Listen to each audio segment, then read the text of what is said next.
안녕하세요. 금나나입니다. 대표적인 기호식품이라고 하면 커피와 차를 두 양대 산맥으로 할 수 있는데요. 오늘은 제가 차에 관련된 상식에 대해서 소개해 볼까 합니다. 교수님은 차하고 커피 중에 평소에 어떤 걸 더 많이 하세요? 거의 제 피는 커피라고 보셔도 될 정도로 커피를 많이 마시는데요. 워낙 차의 건강 효과를 알기 때문에 많이 마시려고 노력을 하는데 쉽게 되진 않는 것 같아요.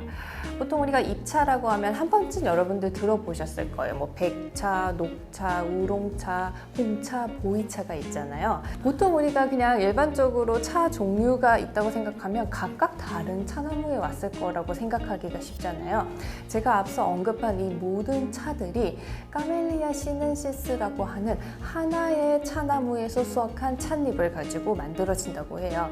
다만 얘네들을 어떻게 가공하느냐에 따라서 같은 찻잎을 사용을 하지만 다양한 종류가 생긴다고 해요. 보통 우리가 일상적으로 접할 수 있는 차가 녹차랑 홍차이기 때문에, 그리고 녹차는 생차이고 홍차는 발효차이다라고 알고 있잖아요.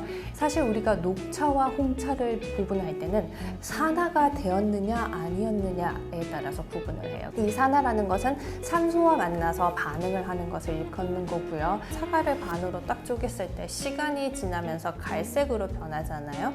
그런 갈변 현상도 우리가 산화 반응이라고 할 수 있는 거예요. 그래서 녹차 같은 경우는 산화 반응을 하지 않은 차, 홍차는 산화 반응을 한 차라고 할 수 있는데요. 산화 반응이 일어나면 주된 물질도 변하게 돼요. 그래서 녹차 같은 경우에는 카테킨이라고 하는 대표적인 물질이 산화 반응을 거치면 홍차의 테아플라빈이라는 물질로 변화하게 되는데, 비록 두 가지 다 이름은 다르지만 공통적으로 항산화 역할을 할 수가 있답니다. 그렇기 때문에 우리가 차를 즐겨 마시는 분들을 보면 산화 스트레스를 막을 수 있고 젊음을 유지할 수 있고 각종 만성 병, 암, 심장병, 사망률 등등을 낮출 수 있게 되는 거랍니다.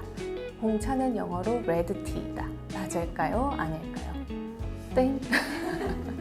그러면 정답은 뭐일 것 같아요?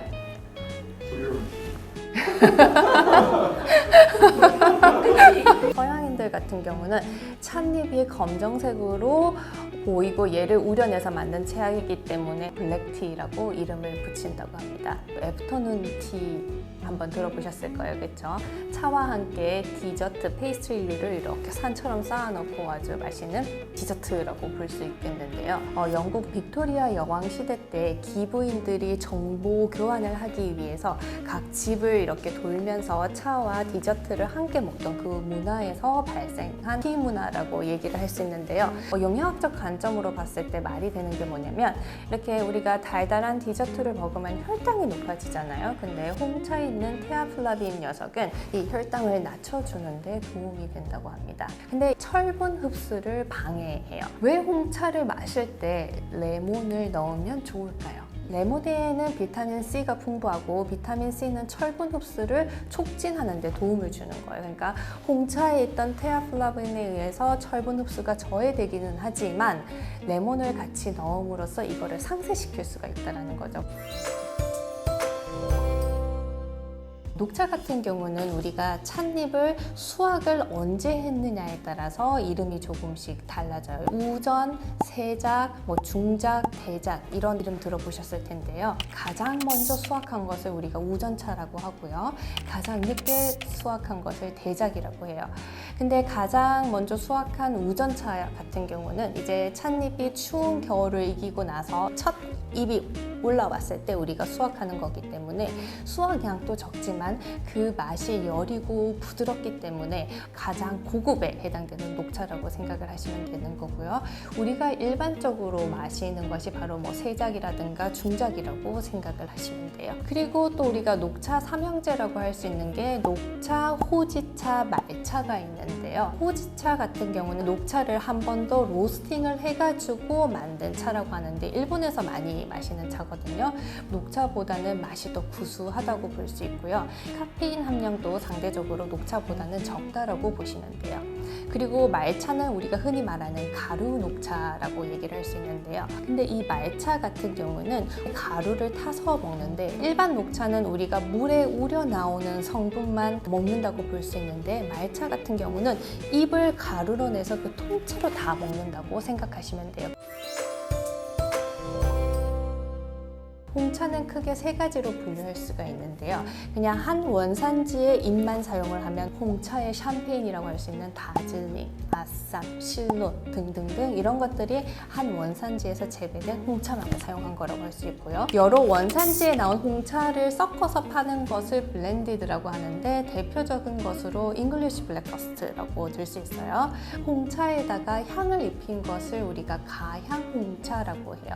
가장 대표적인 게 얼그레이가 있는데요. 베르가못 향을 입힌 홍차라고 이렇게 설명되어 있는데 감귤과의 한 열매예요. 그래서 새콤한 맛이 나는 열매인데요. 유럽에서는 흔히 사용하는 향신료라고 해요.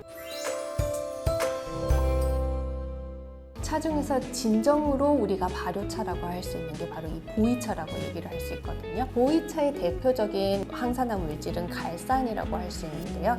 이 갈산 같은 경우는 기름기를 씻어내는 효과도 있거든요. 그래서 보이차 같은 경우 보통 우리가 다이어트용으로 많이 판매가 됐었잖아요.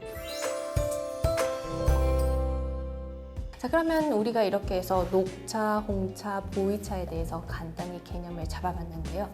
이 세 가지 속에 공통적으로 들어있는 물질은 무엇일까요? 폴리페놀 맞고요. 또 카페인. 예. 카페인이 공통적으로 들어있어요. 카페인에 민감하신 분들이 커피보다는 차를 선호하시는 것을 제가 봤거든요. 그렇다면 커피의 카페인과 차의 카페인이 어떻게 효과가 다른지 비교를 하자면 커피 한 잔과 차 한 잔 동량에 들어있는 카페인 양이 차 속에 훨씬 더 좋고요. 그리고 차 안에는 어떤 성분이 있냐면 탄닌이라는 성분이 카페인과 같이 이렇게 덩어리를 이루기 때문에 우리가 차를 마시게 되면 차 속에 있는 카페인은 흡수가 조금 더 적게 된다고 볼 수 있고요. 그리고 차 안에는 L테아닌이라는 성분이 있는데 얘는 심신을 안정시키는 역할을 해요. 그래서 커피에 있는 카페인을 마시면 왠지 손이 떨리고 심장이 두근거리시는 분들도 차를 통해서 카페인을 섭취하시게 되면 뭔가 차분한 각성 효과를 얻으실 수가 있다는 거. 디카페인 차 같은 경우는 원래는 차입에 카페인이 있어요. 그거를 공정을 통해서 카페인을 제거한 것을 디카페인이라고 하는 거잖아요. 이거는 카페인 프리, 카페인이 없다라는 것과는 완전 달라요. 그래서 공정을 통해서 제거를 하더라도 약간의 카페인은 남아있다라는 거. 그래서 디카페인 차에도 아주 소량의 카페인은 있다라고 여러분들이 기억을 해 두셨으면 좋겠습니다. 차나 커피를 즐기실 때 두 가지 유의하셨으면 좋겠거든요. 먼저 차를 마셨을 때는 철분 흡수를 방해하는 성분이 있기 때문에 아예 식사가 끝나고 나서 일정 시간 이후에 적어도 1시간 이후에 드시기를 추천드리고 싶어요. 두 번째로는 카페인이 우리 칼슘 배출을 하는 작용을 하기 때문에 뼈가 약해지는 것을 막기 위해서 여러분들 칼슘 보충제를 따로 챙겨 드시기를 바랍니다. 이 두 가지만 염두하시면 건강하게 차 생활을 하실 수가 있습니다.